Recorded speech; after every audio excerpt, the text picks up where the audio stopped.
So, twice upon a time, there was a boy who died. La Memoria Infinita by your boy right here. Channeling the conflict between street life and safe spaces, Twice Upon a Time tackles the question, what does it mean to be a man in a hostile and gentrified world? Following the death of yet another young man in Little Lancet, Jeremiah, Emmanuel, and the boys must band together to survive the drugged-out process of self-destruction in an uphill battle toward faith and salvation. From public brawls to barbershop debates, Carrero's vignettes approach the charged topics of violence, adultery, and nihilism through hip-hop and biblical reference, creating a carnivalesque mosaic of masculinity's causes and effects. At the novel's core, we hear the call to action. Unclasp those hands and use them, God. Yes, God. I'm talking to you, God. These words strike the core of Carrero's message in Twice Upon a Time, claiming that resentment and abandonment can be overcome through creation, knowledge of self, and the bonds of brotherhood. Wow. Do you agree with that assessment and summary of the book? I think I agree with it. I feel like some of those words I sent you. Did I send you some of those words? Oh, you did send me some of those words. Okay, great. Because I'm like, wow, I feel like I said that about the book. Yeah, and I think that the description still doesn't do it justice. Okay. You know what I'm saying? Because I feel like the format of the book is different than what people are going to expect the book to be. Mm-hmm. And I think it's just an experience that, it's a great description. I think it's accurate, but I think it's accurate once you read it. You know what I'm saying? I think you have to read it. You should buy the book, really. Okay. Is what I'm saying. No. All right. So, yeah. Yeah, yo. So, welcome to the old dirty time capsule once again. Yeah, let's do it. So I have some questions. I know you have questions too. Yeah. Do you want, I have some kind of spicy questions. Should we start with that? Damn, spicy? What qualify? Accountability questions. Let's just take a cold shower and start with the spice. Okay, here we go. So, my first question. I feel like I'm about to get interrogated. Well, this is my accountability. This was the things that jumped out to me. So, thanks for tuning into the Old Dirty Time Capsule. If you're watching this on YouTube and can't finish the episode, you can check out the full thing on our podcast feed, link in the description below. If you want to help us create more conversations like this, don't forget to leave a like, a comment, a sub, and just share it with the homies. There's a couple slurs in the book. Yeah. There's a bunch of slurs. Trigger warning for those of y'all who have that sensitivity. So, can you really justify all of them? Can I justify all of them? No. I hardly ever use this answer, but I think this is one of those things where it's more or less subjective. Because I think, how do I put it? It depends on one's tolerance. Mm-hmm. And some people, I think, have a high tolerance for some of that nasty shit. And they're going to be like, oh, this ain't bad. Mm-hmm. And some people are going to have a very low tolerance for the because there are a lot of there's a lot of homophobia. Mm-hmm. There's a lot of you know what I'm saying, words that make people uncomfortable. Mm-hmm. You know what I mean? Yeah, for sure. I think another way to ask that question is, how did you go about deciding which words to use in general, right? How did you want to depict the men? Because you could have made the choice to sanitize a lot of those experiences, or you could have chosen to write them the way that you've experienced them. And so how did you decide? How did I decide how to depict some of the characters in the book? It had to do, I think, and this is important. I kept it sanitized. I kept it sparingly because I also wanted it to be dramatic. Mm-hmm. The moments where you do hear some of those slurs in the book, they're moments of high intensity, and they're almost climactic, and they almost crash down. Right. They disperse that moment. Yeah. I think the moment I think about the most is in the barbershop scene where Jesus is talking about how he knows he's not gay, right? You know what I'm saying? Yeah, because should I ruin it? Because he gets. Nah, don't say it. Don't say it. Just read the book. It's a PG podcast. And in that moment too, then there's a lot of laughter in the barbershop, but then there's this unsettling quiet as well. And the thing about, for example, a character like Jesus, Yeah.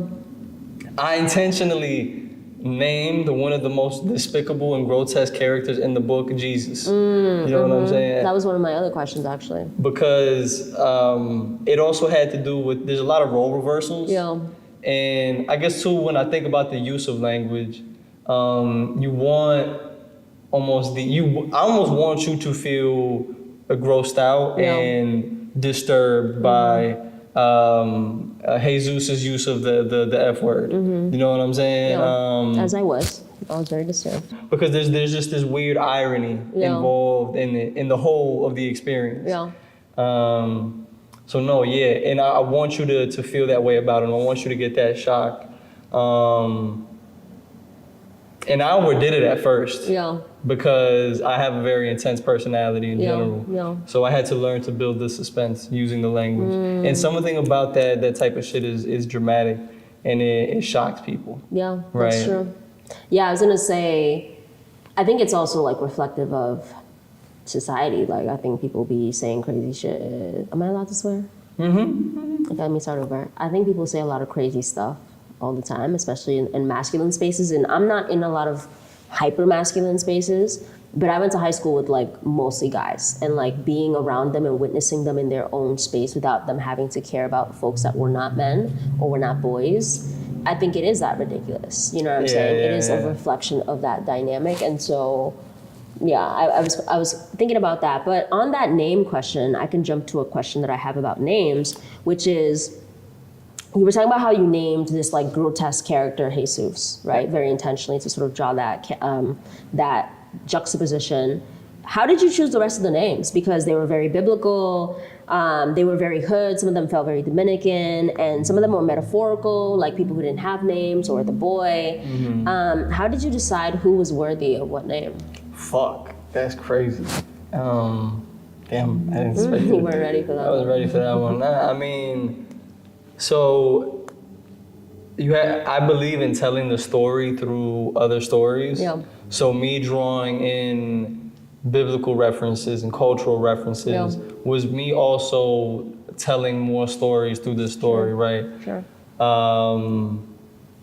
For example, you know, I think the most important one is, so the boy, you haven't read the updated, he has a name now. Oh, he has a name. Yeah, very briefly. Are you going to tell me his name or it's no? Ishmael. Ishmael. Right. So the thing about that is, in the Bible, right, Ishmael is the abandoned son. And then Abraham takes is it Isaac? Yeah, he takes Isaac, up right? to the sacrifice and whatnot. There's a lot of history, and originally I think the book started with the characters themselves were historical references, right? So Ishmael also was originally Icarus. Yeah, there's a lot of like Greek mythology as well. Yeah. And the idea is also about the personalities, right? So think about Icarus as well as Ishmael in the Bible. I guess you can both describe them as wild asses, and that's to say that they were crazy kind of dudes, right? They made bold choices, and they lived life somewhat on an ambitious note and on a hungrier note in a certain sense.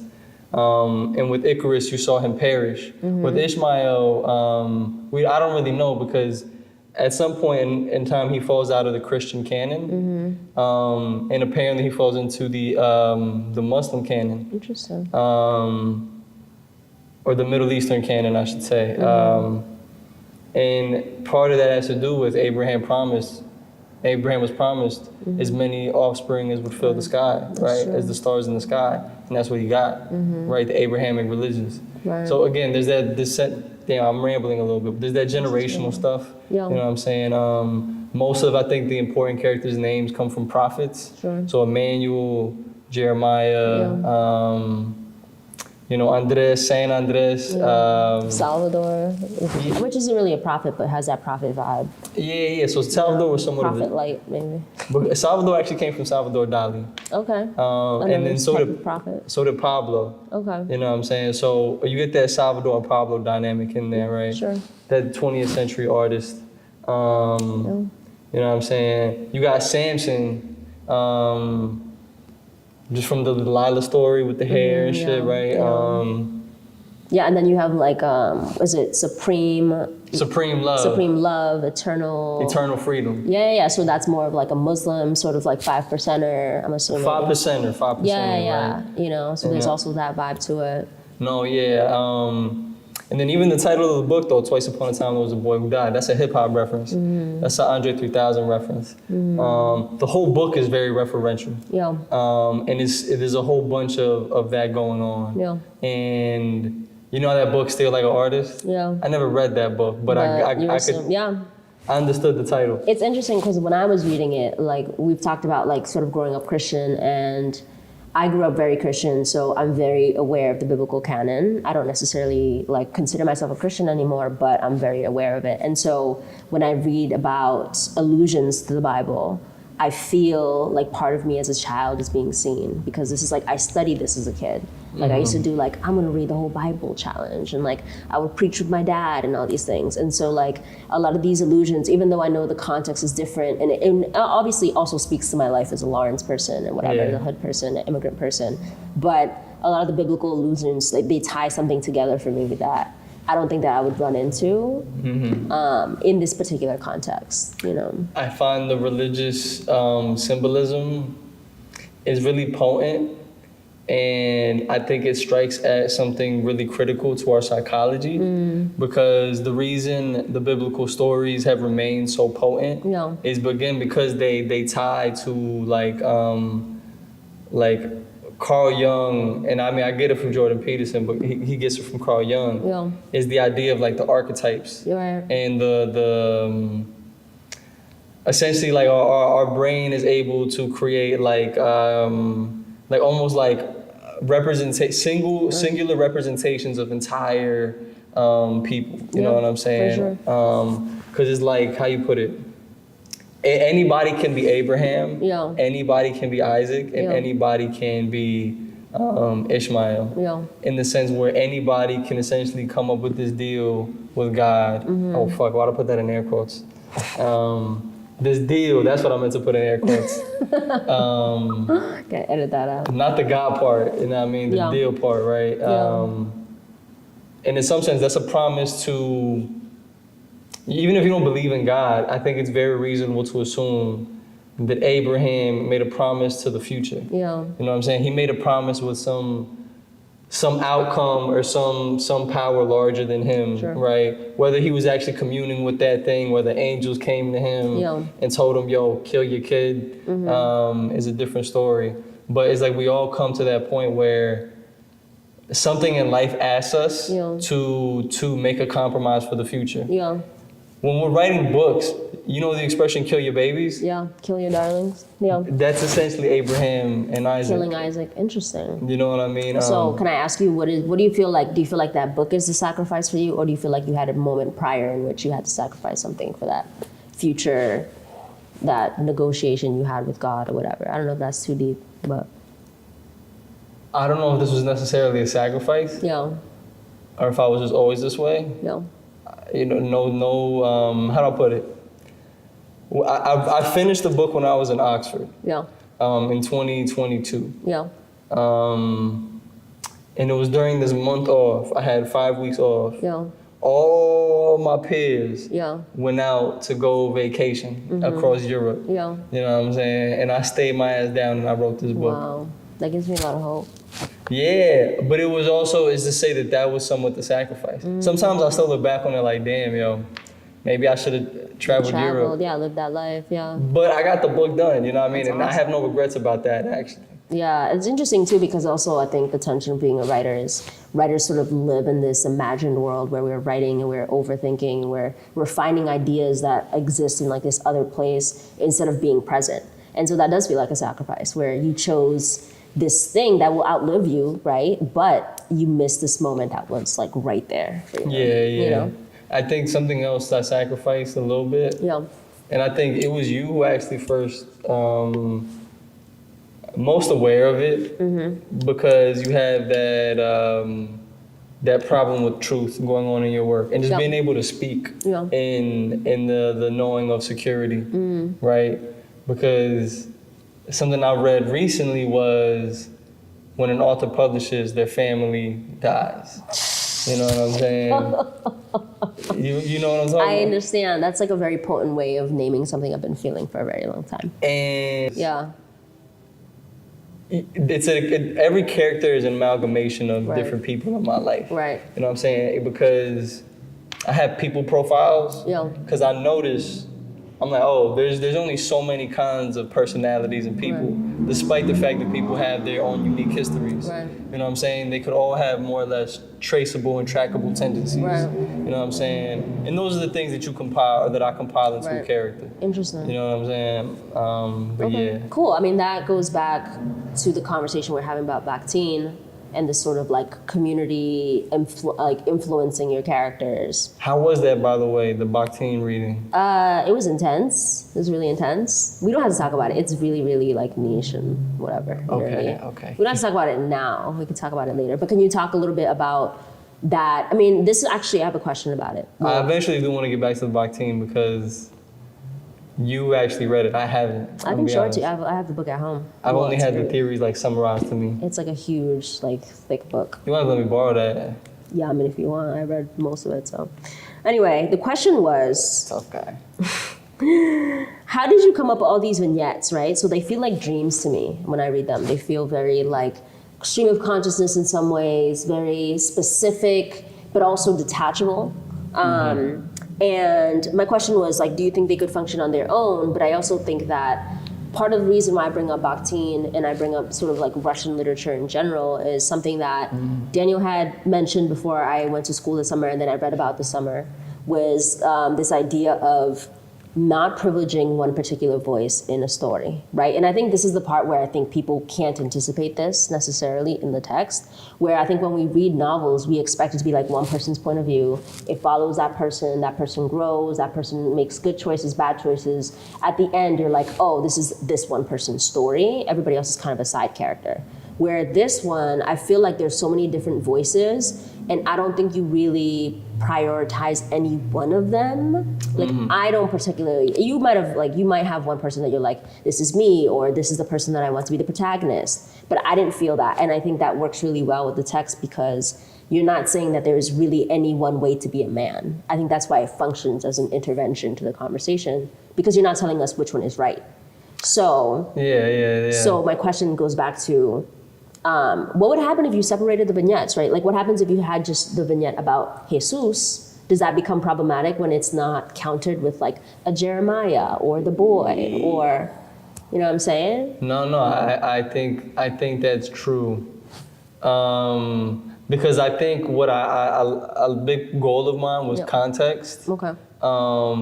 And for example, like you're gonna hate Jesus if you don't read the last part of the barbershop story, right? Because he's only being so flagrant in the middle part. But at the end, you realize that like this dude has a background and a history, and there was a lot of pain that went into him becoming this kind of individual. Yeah. And so, no, I mean, what was the question again? The question is, do you think these vignettes can function on their own, or do they have to be part of this like, you know, text? They can function on their own, but they lose their they lose their meaning when they're not together. Interesting. Because I believe in that sort of like Russian nesting doll theory, where you know every piece of language is really just an evolution on a smaller piece. So you know. You go from a letter to a word, from a word to a sentence, from a sentence to a paragraph, from a paragraph to a book. And the thing is that just the way that the sound of a letter changes when you put it around different letters is the same way that the meaning of a sentence or a paragraph can change when you put it in the context of different sentences and stuff like that. It dramatically changes. Yeah, exactly. It's almost like composition, like light composition in photography. Not that I know much. I've just been around Mav too much lately. Shout out Mav. Nah, for real. He set this whole thing up, so yeah. But you know, if you move the light one way, it just changes the drama of it. It changes the outcome, and like, I mean, that's the whole thing about like, I think it was Virgil Abloh who's like, you don't have to change the whole piece. The 3% rule. Yeah, you just have to change a little bit for you to have a brand new like piece, right? And so, yeah, no, anyway, the point, I think the vignettes are so powerful, and I loved reading them, and I think I was so taken by each one.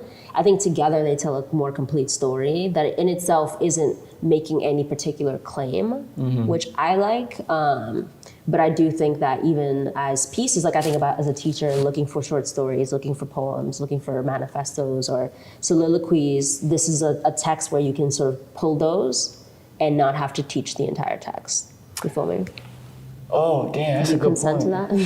I do, slightly. Yeah. So long as there's an asterisk by every lesson. Yeah. No, I'm not for my students, but maybe for adults.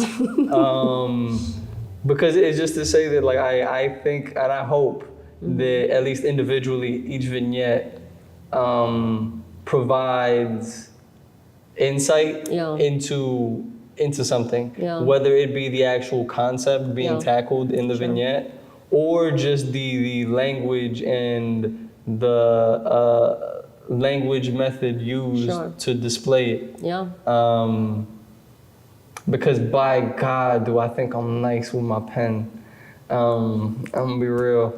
I sometimes I read my sentences and I'm like, damn, bro, you wrote that. I feel that. It's very, because I feel like that's really what I took away from it. Because, understanding men is, maybe for another day. But the words themselves were so compelling that I was like, wow, men are really people. Men really suffer. That's crazy. But I think the words, because it wasn't just like, first of all, I mean, obviously as a writer, I'm in love with words. I'm obsessed with words. You can very easily manipulate me with words, right? Which obviously I've been manipulated here in this context. But I think there's a spiritual depth to the words. And I think this is what I'm curious about, right? Because I think there's a spiritual depth in the words that you can't just write out of nowhere. And I think maybe this is my interrogation of you as a writer, is like, where's that coming from? Like, what have you seen, bro? What have you lived through? For you to be having that insight. Because there's some lines I'm like, bro, for you to have this one line in this book, forget the whole book. For you to have this one line, you must have gone through some shit. And I hope you're okay. No, I'm fine. I just had a flashback. And B, I'm good. It's triggering. But it's also just like, it just carries so much depth and weight that it doesn't just feel like words. It feels like experiences that are being consolidated. Can you speak to that? No, yeah, I gotta process. Well, guess you just, you did. It's too much. That's what I was saying the other day. I was like, I can't read this in public. It's too much. I'm like triggered, Cool. I'm sorry. I had to sit on that. Okay. So to rephrase the question back at you. Yeah. Where was the inspiration for the language in this novel? Yeah. And particularly, how did I manage to cut to the core of certain things in such ways? Sure.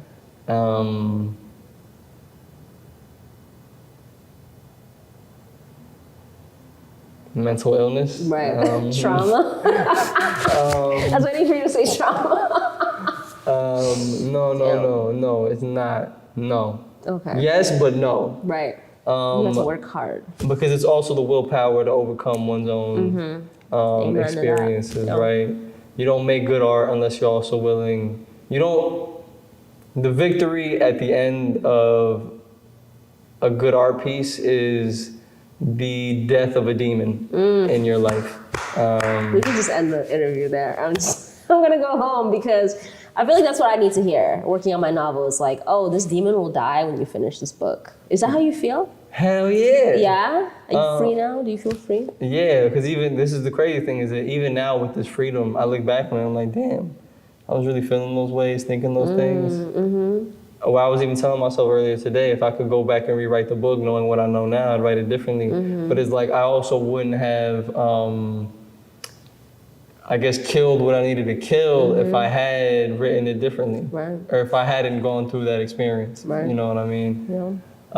It's to the question of the language, right? And I guess what some of those demons are.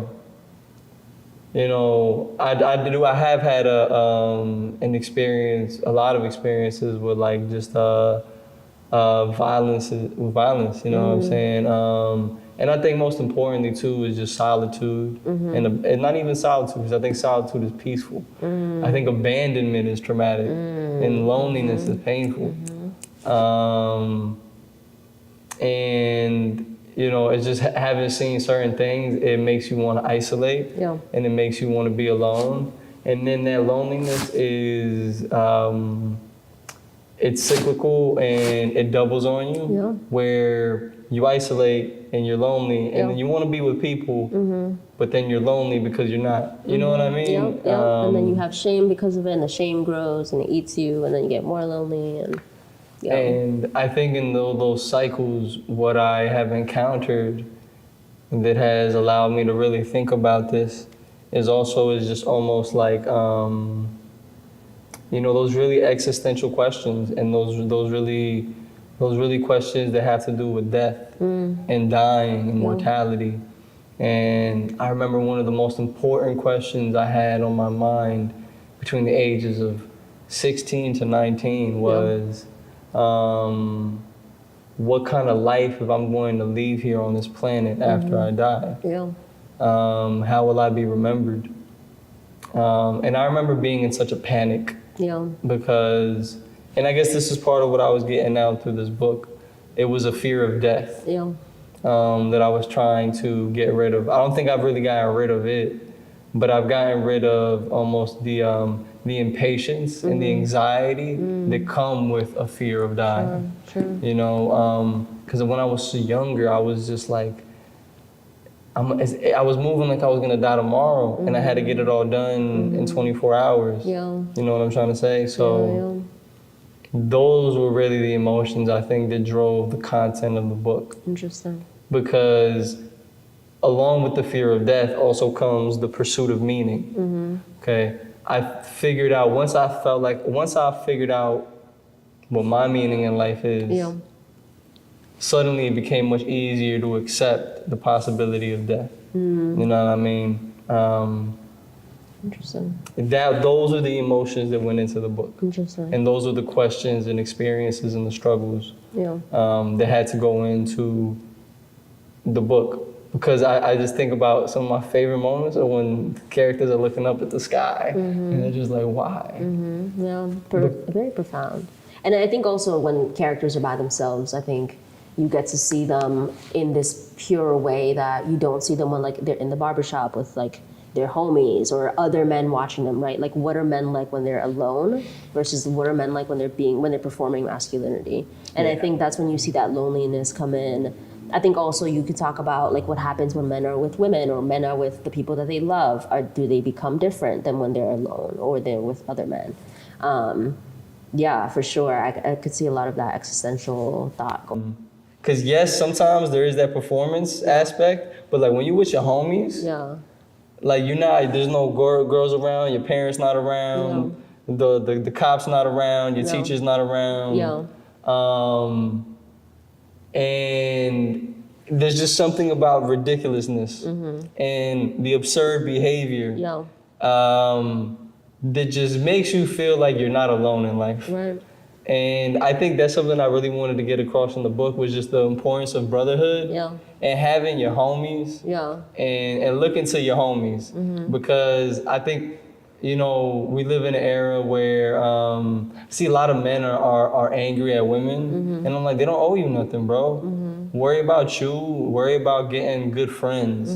Because this is what, like, once you have good friends, you don't need any of that other shit. That's true. You know what I'm saying? Yeah. I was gonna ask on that front, personally speaking, in your life, what was it like? You're talking about these cycles of loneliness, right? I think something that I struggled with was my life dramatically shifting, me becoming this sort of different person, having these existential questions, feeling lonely, wanting companionship, wanting friends, wanting community, not knowing how to ask for it, not knowing how to build up to it, right? So did you have that moment where you were like, I feel really abandoned, I feel really isolated, I want friends, I know that's what's gonna keep me accountable, what's gonna help me grow, but I don't know how to get there, or like, you know what I'm saying, maybe it's awkward to ask, or maybe I've broken these bridges, or I've burned these relationships. Like, how did you find your way back to these communities after being, like, feeling abandoned and lonely?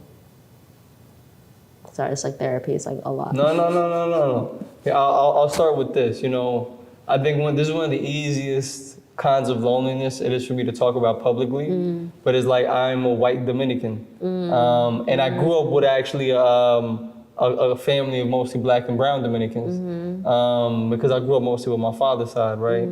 Because I'm, I guess, textbook definition mixed race. And one of the first, not one of the first experiences, I don't want to talk about that on camera. Experiences I've had with loneliness were like, for example, my cousins ostracizing me for being white skinned amongst a crowd full of like, you know, people who look more like you perhaps, right? And so that's one of the moments of being socially outcasted. Yeah. You know what I'm saying? And I think in that moment too, a lot of that loneliness, it has to deal with, and a lot of because I think getting out of the loneliness often requires getting out of one's stubbornness and getting out of one's own way. Yeah. Unless you're suffering from like severe depression. Yeah. You know what I'm saying? But sometimes, some people don't have, in my opinion, they're not mentally ill or unwell. They have a philosophical problem. They have a perspective outlook that is harming them. And that becomes a cycle which eventually becomes depression. Yeah. You know what I'm saying? Because you're thinking negatively for over 10, 15 years. You know what I'm saying? For example, like, I'm trying to think. I had to stop thinking people owed me something. I had to stop thinking people owed me friendship. You get what I'm saying? Yeah. I had to stop thinking my cousins owed me kindness. You know what I'm saying? I had to take it upon myself to be myself and to accept myself and to love myself. Because at the end of the day, I'm not gonna change my skin color.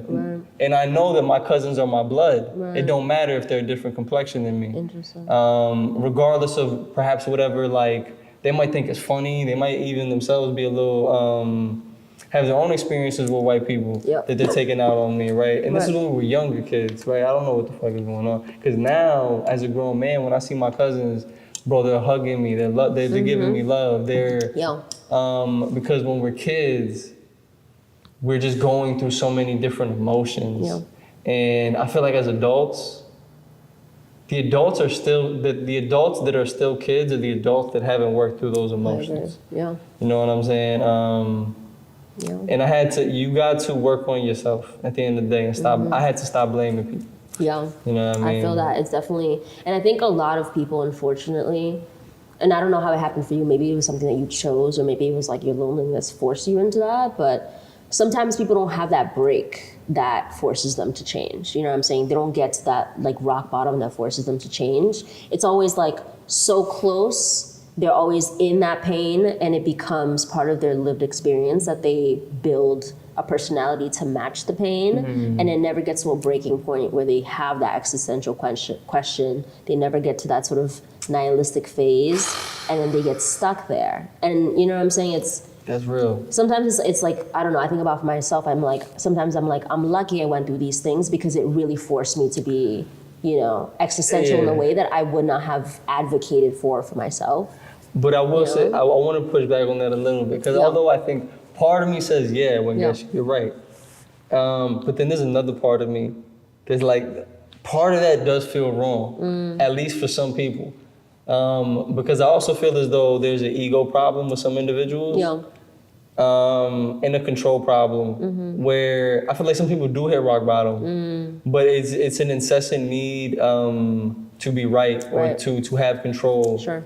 And it like continues the cycle. I don't know how you feel about that. Yeah, no, I mean, I think you have to know that you need to shift, right? If you don't know you need to shift, you're just gonna create the journey and then hit rock bottom again. And which isn't to say that if you found the path, you're never gonna hit rock bottom. You could always hit rock bottom, right? But I think that, I always say to myself, like, if you feel a shift coming, you have to shift before it shifts you. You feel me? And I feel like a lot of times people get to that place and they see all the things that are wrong in their life and they don't get out of their own way, like you were saying. And like a lot of people are not incentivized to really find out who they are.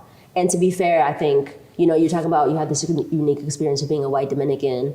I think I grew up being like a Kikuyu person in Lawrence. Like I couldn't rely on the dominant narrative to serve me. I had to find myself. You feel I me? literally hear you say the word like pero.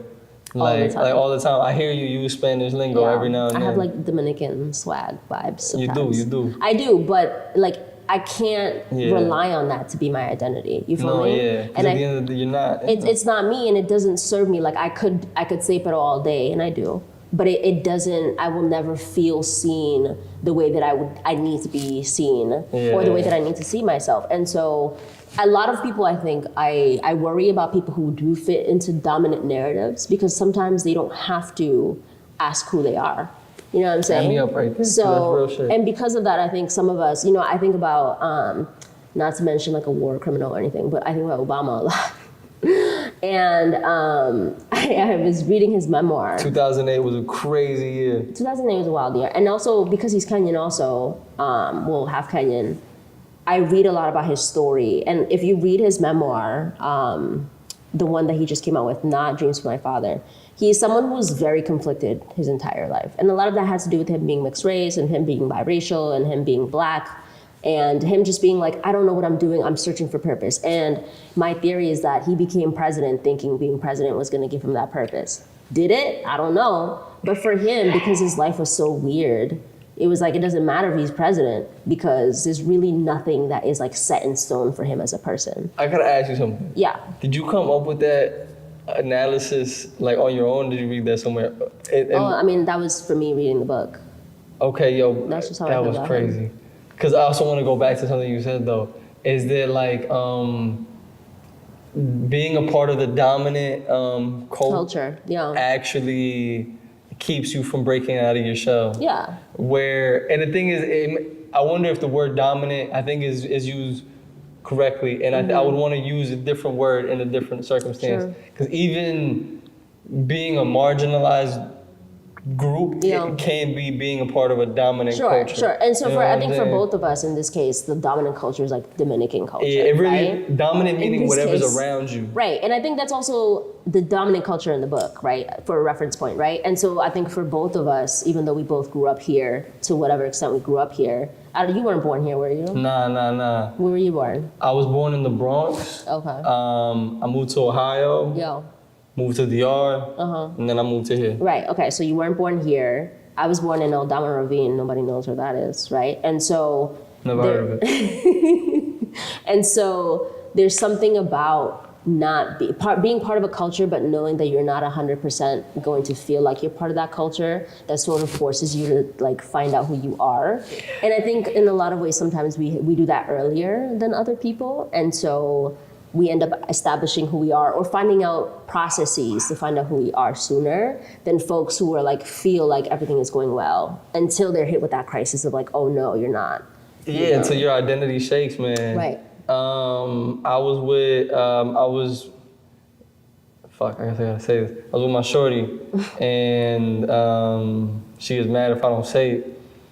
And she was watching fucking like not some like Love Island or like one of them shows, and there was this Puerto Rican girl, and bro, why every time she met somebody, and honestly even when she already knew them, she was reminding them she was Puerto Rican. Hell yeah. And I'm for it, but at the same time it's like you gotta have other personality traits besides being Puerto Rican. Like or being where you're from. It's interesting because I used to think about people who have like their country's flag in their bio. Because I never really identified as a Kenyan. Like, also for me, I don't identify with nation states because nation states are sort of amorphous and have their own nefarious agendas that I don't necessarily identify with. And so for me to identify with the nation state was weird until I realized that putting a Kenyan flag in my bio indicates to other Africans that I am African. And so it serves me in that way. It does. You know what I'm saying? I never like to, personally, I always like to ignore the power structure. Because it's useless when it comes to dealing with real people. Right. Like, the United States government is irrelevant to me when I'm dealing with the average voter. Actually, because the average voter and the United States government are not on the same page. Right. You know what I'm saying? But me and the average voter, like, we have to deal with each other. Right. You know what I'm saying? Right. I will say though, I think on the point of like, having where you're from be your identity. I think about this because I tell people I'm a Lawrence person all the time, right? And I've recently had this crisis of like, am I a Lawrence person? For a really long time, I used to identify as undocumented. I think we talked about this last time. And then I got my status, so I'm no longer undocumented. So I was like, oh my God, who am I? Because that was my personality. You know what I'm saying? I was like, oh my God, I have papers now. Like, my whole brand is gone. And so I had to That's funny as hell. My paper, I don't the got paper. bag is gone. I'm no longer getting these checks. But I had to then look at myself like, what am I when I'm not undocumented? And that's when I went back into like me being Kikuyu and me being an indigenous person. And I had to look further than that because in America, I was just seen as an undocumented person, or I'm just seen, I realized I was referring to myself as like always the negative thing. Like I am undocumented, I am queer, indicating like on the outskirts, I'm marginalized, I am, even black is a very like... You were constantly putting yourself, like you said, on the margins. Yeah, in the relationship to the power structure. I was never really identifying myself for myself. You know what I'm saying? Until I had the opportunity to do that, in which case I realized like, oh my God, I'm Kikuyu. What does that mean? I don't know. I grew up in Lawrence. We don't have a lot of that culture. So then I had to go look for it. And it wasn't until I got to that point that I was really able to be like, okay, this is who I am when I'm not trying to fit in with other people. Yeah, you know? yeah. And I think a lot of people sometimes don't have to do that until shit goes down, you know? I wonder if some people ever have to do that at all. Right, exactly. And it makes you wonder, are they really living an authentic life if they never have to do that? And can we be the judges of that? Like Socrates says, yo, the unexamined life is not a life worth living, yo. You know what I'm saying? I believe that 1,000%. I wanna I wanna sit on that for a second because I think that's a real experience I have.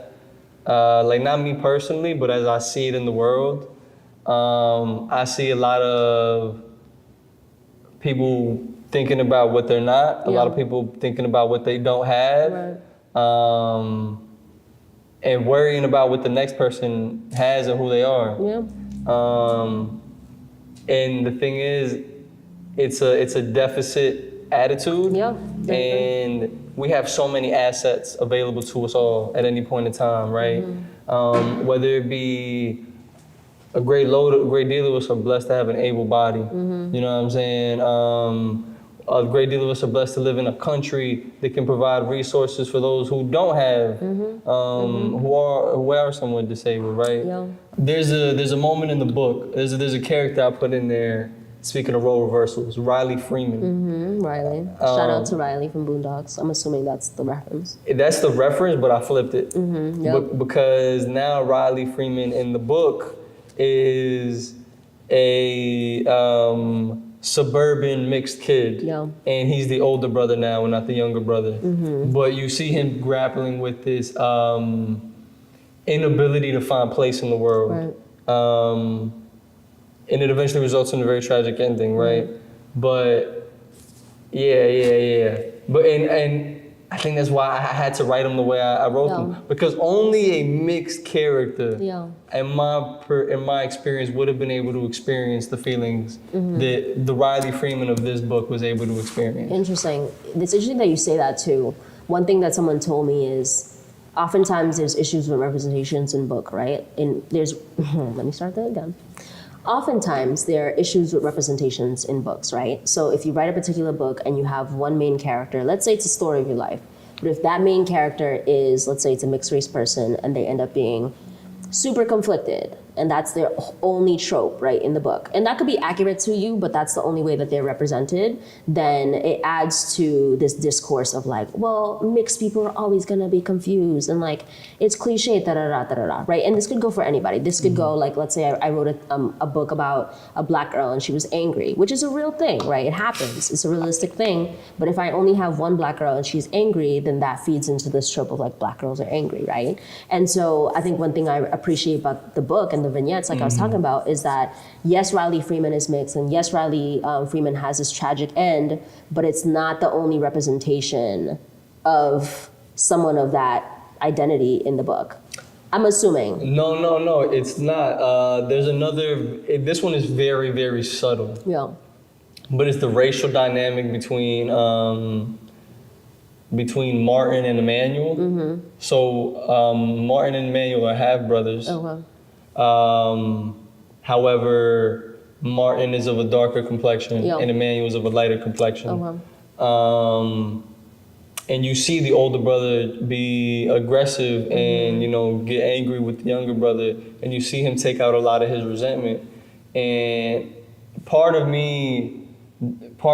the racial symbolism for me also has to do, it's gonna sound super corny, but if we were to set aside all race, you know, everybody's brother and sister, right? I know that's super corny. That's controversial. It's super controversial, but like on a biological, scientific level, we are human animals. Especially since the aliens are here now.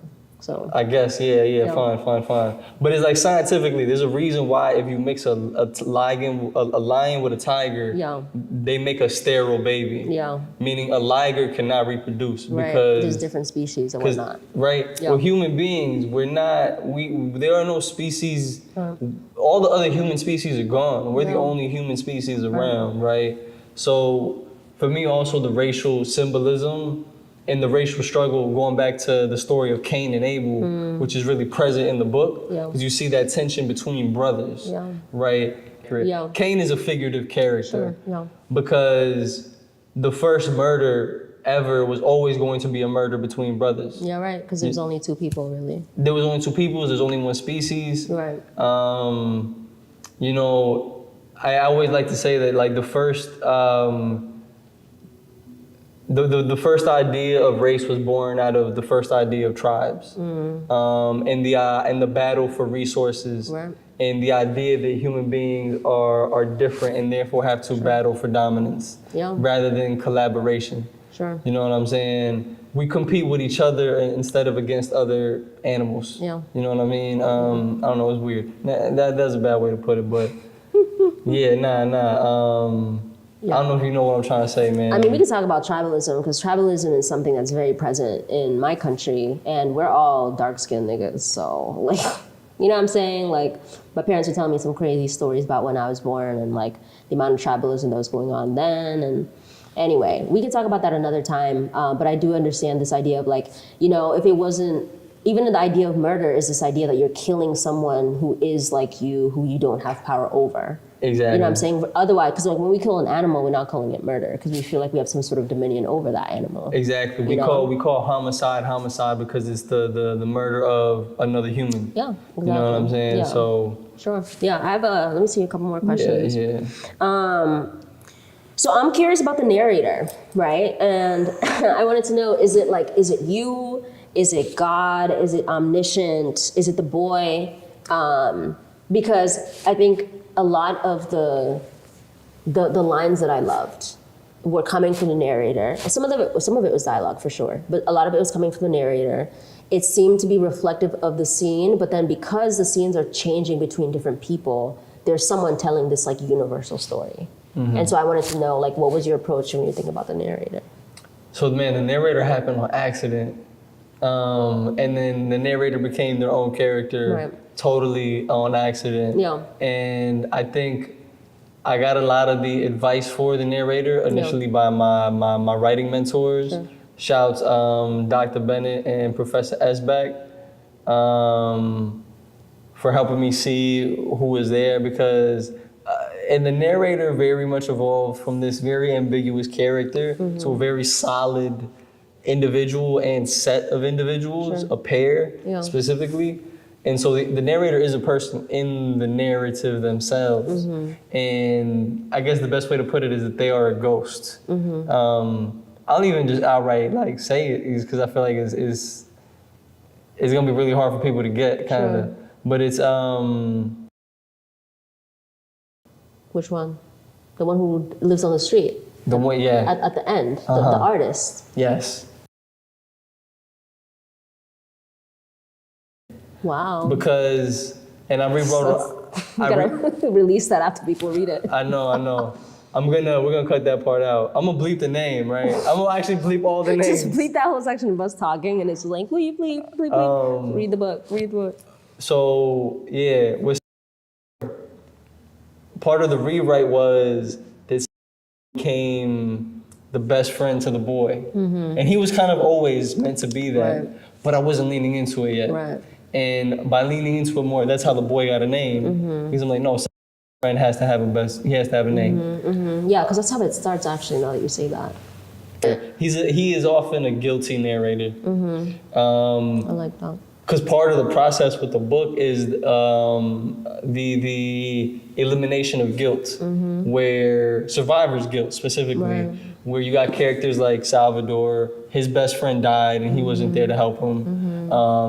You got characters like Emmanuel who are making out the hood, college, doing all the whatever the fuck, while their best friends and their brothers are gonna more or less remain in the same societal environment, right? Yeah. So he struggles to acknowledge, he doesn't acknowledge himself till the end, till the very, very end. Yeah. And you're gonna have to read that part again. But that's when, and there's also this big element. I love the concept of time. And one of my biggest inspirations is Alan Moore, the author of Watchmen. And he has he gave me this idea. When you open a comic book, right, you can have the past, present, and future all on one page. So you can kind of contain all of reality in those moments, right? In this really interesting and scientific way. Yeah. And so I try to do that with the whole book, right? There is the last story, the epilogue, right? Ends with it starts with the phrase, "In a place where there's no space and time." And then in the end, boy, they get up, body, and he becomes a young boy again. And he meets his friend who's a ghost who died all those years ago. And they just honestly go back in time and they just travel the world again. Wow. You know what I'm saying? Let me read to you the last. Go ahead, please. Because, can I read along? Yeah. Because we're also nearing the end. Okay. Of our time on the pod.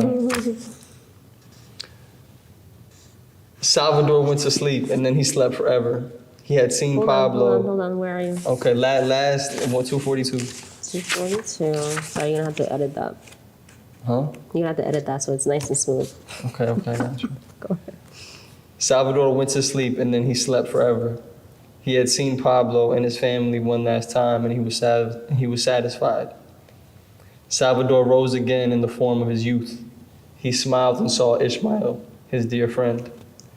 We cried, we hugged, and we forgave one another one last time. Brothers became brothers again, and together we journeyed through boundless time. We watched the lives of our ancestors and descendants unfold all at once. We watched the birth of the world and the end of it. We lived again and died again, and it was beautiful. I love that.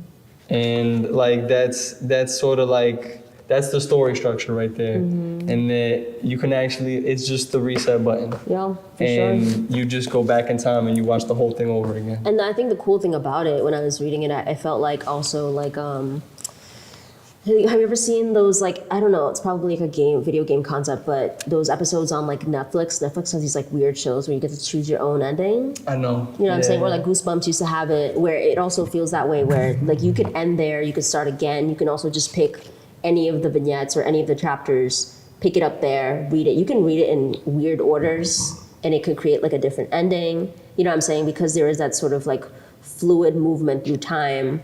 And all these things are happening both at the same time and also in order, I feel, you know? And so there's so much that you could play around with in that sense.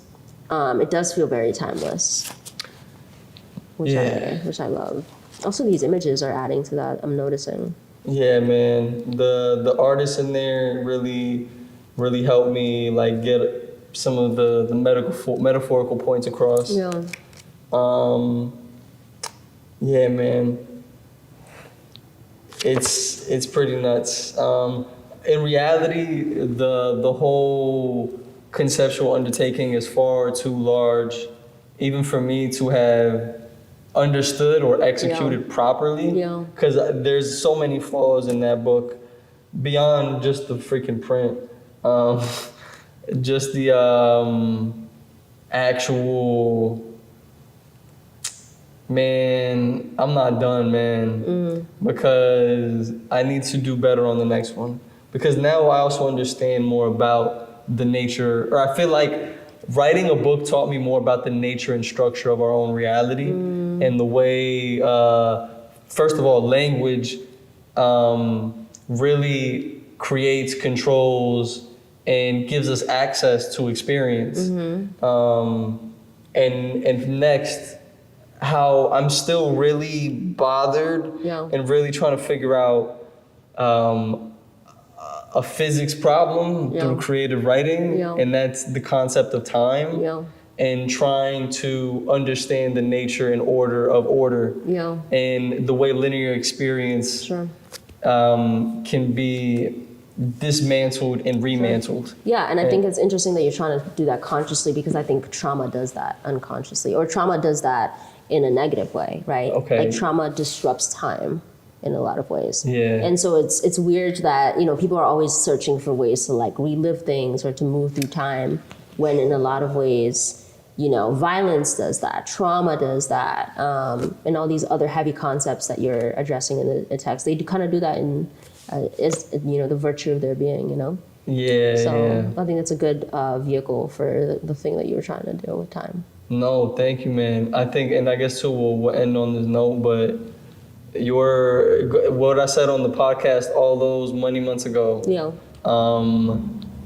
the mind is a fourth dimensional object because it's the only thing we have available to us that can both travel backwards in time and go forward in time. Yeah, that's true. The forward part isn't necessarily accurate. But yeah, that's the power of memory and thought. And that's the problem I'm still trying to solve, Wengeshi. Well, you did a pretty good job. I think it's beautiful, and I think you're saying that you need to do better, but I think that first trial in which, because your mind created this, because your mind probably doesn't work in this super linear way, right? And I think that natural sort of like rawness of your brain is the only way this book could have happened. Because I think when you try to write a book like this, it doesn't feel like this. You know what I'm saying? And so I just want to say, you know, you should honor that. You should honor that as your, you know, first trial of a novel, because it's complicated in all the ways that makes you think more. I don't think it's a limiting at all, which is a triumph. No, yo, that's all we got for today, folks. We literally maybe